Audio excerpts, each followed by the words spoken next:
Selamat mendengarkan cerita novel fiksi. Jenderal Fate dari Indonesia dan Raja Penjara Darah Mantan Kaisar Kegelapan. Bab 118. Aku hanya lelaki pengangguran. Sebuah sedan Mercedes perlahan melaju di sepanjang jalan. Liana berada di kursi penumpang, memegang setumpuk kartu nama di tangannya yang diberikan oleh para tamu yang menghadiri perjamuan keluarga Halim. Ada hampir 100 kartu nama di tumpukan tebal itu. Selain itu, setiap nama yang ada di kartu nama itu milik tokoh-tokoh terhormat di kota Jakarta. Liana benar-benar bingung. Dia tak akan pernah membayangkan kejadian ini terjadi. Bahkan dalam mimpinya sekalipun. Dia membawa Lintang ke kediaman Halim untuk meminta pengampunan. Tetapi pada akhirnya, Lintang tak hanya tidak meminta maaf. Dia bahkan memukuli seseorang. Tak hanya itu saja, bahkan kontrak bernilai tinggi milik keluarga Halim tiba-tiba diberikan kepada grup keluarga Hermawan dalam sekejap mata.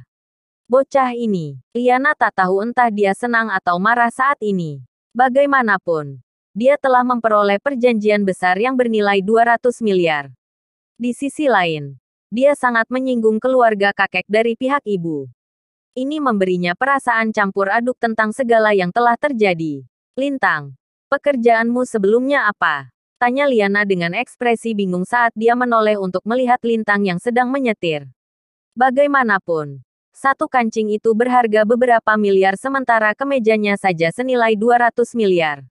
Bagaimana mungkin dia hanya orang biasa? Lintang segera tahu apa yang ingin diketahui Liana. Dia mengangkat bahunya sebelum menjawab dengan senyum tipis. Sayang, aku berada di luar negeri selama beberapa tahun tetapi aku tak pernah memiliki pekerjaan tetap di sana.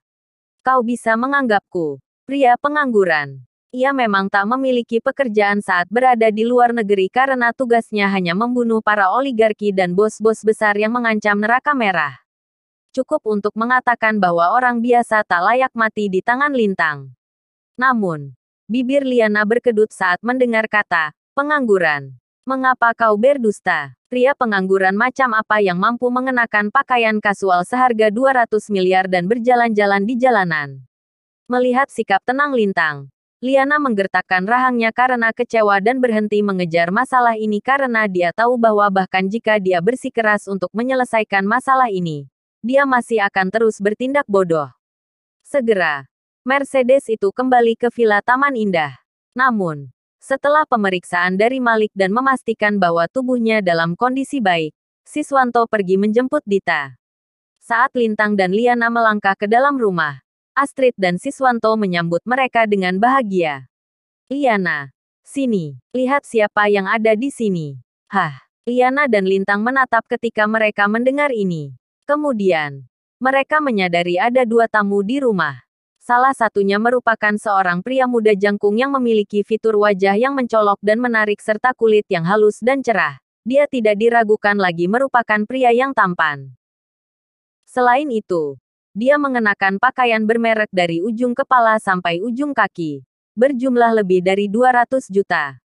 Penampilannya bak orang sukses. Sementara itu, duduk di sampingnya merupakan seorang gadis berusia sekitar 18 atau 19 tahun dengan senyum bangga dan puas di wajah mudanya.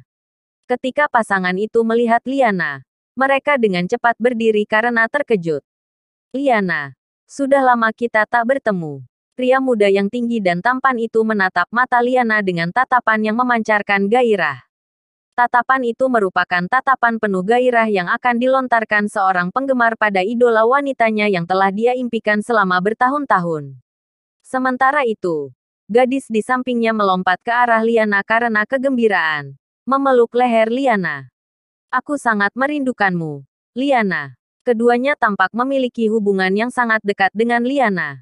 Di sisi lain, Liana tertegun sesaat, tetapi kegembiraan yang kuat segera muncul di wajahnya. Andi, Ratih, kenapa kalian ada di sini? Mereka sebenarnya saudara kandung. Nama lelaki itu Andi Wiraatmaja sedangkan wanita itu Ratih Wiraatmaja. Sepasang saudara kandung yang sebelumnya tetangga Liana. Mereka dahulu sangat dekat dan bisa dianggap sebagai teman masa kecil.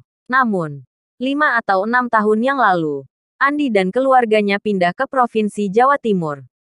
Sejak saat itu, mereka jarang berhubungan. Liana tidak menyangka Andi dan adiknya akan mampir hari ini. Setelah memperhatikan tubuh Liana yang memikat dari atas ke bawah, Andi agak terangsang. Kemudian, dia dengan cepat menjawab, "Aku kembali ke kota Jakarta untuk menangani beberapa hal. Jadi Ratih menemaniku. Kami tidak melihat kalian selama bertahun-tahun jadi kami ingin mentraktir orang tuamu makan." Andi kemudian mengalihkan pandangannya ke Lintang setelah dia selesai berbicara. Sedikit persaingan menyala di matanya tetapi dia masih tersenyum dan menyapa. "Halo, aku Andi. Kau pasti suami Liana. Lintang, kan?"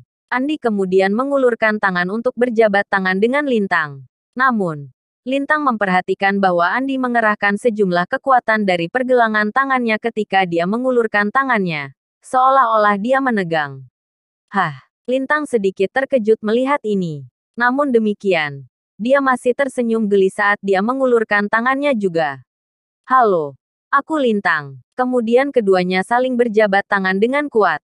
Senyum puas muncul di wajah Andi dan Ratih saat melihat ini. Hanya adiknya yang tahu kalau Andi telah berlatih seni bela diri di kota Jatim selama beberapa tahun terakhir. Biasanya, Andi bisa menghancurkan papan kayu dengan mudah. Namun, mereka dapat melihat bahwa Lintang sangat kesakitan sehingga seluruh wajahnya memerah. Tampak bingung karena tekanan kuat yang diberikan pada pergelangan tangannya. Dalam sekejap, telapak tangan Andi tiba-tiba mengerahkan kekuatan dengan telapak tangannya. Bibirnya melengkung menjadi senyum gembira namun penuh ejekan. Namun, pada saat inilah senyum yang baru saja muncul di wajahnya itu membeku. Dia merasa seperti tak berjabat tangan sama sekali. Tangan Lintang terasa lebih seperti balok baja. Meskipun dia telah mengerahkan seluruh kekuatannya, telapak tangan Lintang masih tak bergerak sama sekali. Sialan, Andi tak menyangka akan menemukan lawan yang bukan tandingannya. Namun, tepat ketika dia hendak menarik kembali tangannya, ada suara retakan keras. Andi hanya bisa merasakan embusan energi yang kuat menyebar dari telapak tangan Lintang. Seperti penggiling daging, Lintang dengan keras meremas telapak tangan Andi sampai suara retak terdengar dari tulangnya. Seolah-olah tangan Andi akan patah kapan saja. "Ah!" Andi menjerit kesakitan sebelum meringkuk seperti udang yang dimasak. Ekspresi sombong dan mengejek yang ada di wajah Ratih seketika lenyap saat melihat ini. "Lepaskan dia. Apa yang kau lakukan, Lintang?" Ratih bergegas maju dengan tergesa-gesa untuk memisahkan Lintang dan Andi. Saat itulah Ratih melihat jejak darah yang ditinggalkan oleh 5 jari di telapak tangan kakaknya. Jika dia memisahkan mereka sedetik kemudian, telapak tangan kakaknya akan diremas habis oleh Lintang. Bajingan ini, Andi dan Ratih tercengang. Mereka dengan cepat berbalik, melihat Lintang dengan marah. "Lintang, apa yang kau lakukan? Kakakku bepergian sejauh ini untuk mentraktir keluargamu makan tetapi kau menyakitinya karena berjabat tangan. Apa kau bahkan seorang pria terhormat?" Ratih menyalahkan Lintang. Bukan hanya dia, tetapi bahkan Siswanto, Astrid dan Liana yang berdiri di samping pun tercengang. Tak satu pun dari mereka menduga Lintang untuk menyakiti Andi hanya karena berjabat tangan. "Lintang, kali ini kau sudah keterlaluan. Bagaimana kau bisa memperlakukan tamu kita dengan begitu kasar?" "Dia benar. Kau bajingan. Ada apa denganmu hari ini? Kau baru saja pulang dan kau menyakiti Andi. Lihat tangannya. Kau mencengkeramnya begitu erat sampai merah." Liana dan keluarganya tak dapat memahami apa yang telah terjadi. Yang mereka lihat hanyalah Lintang yang melukai Andi. Jadi seketika, mereka mengarahkan segenap kemarahan mereka pada Lintang dan menegurnya.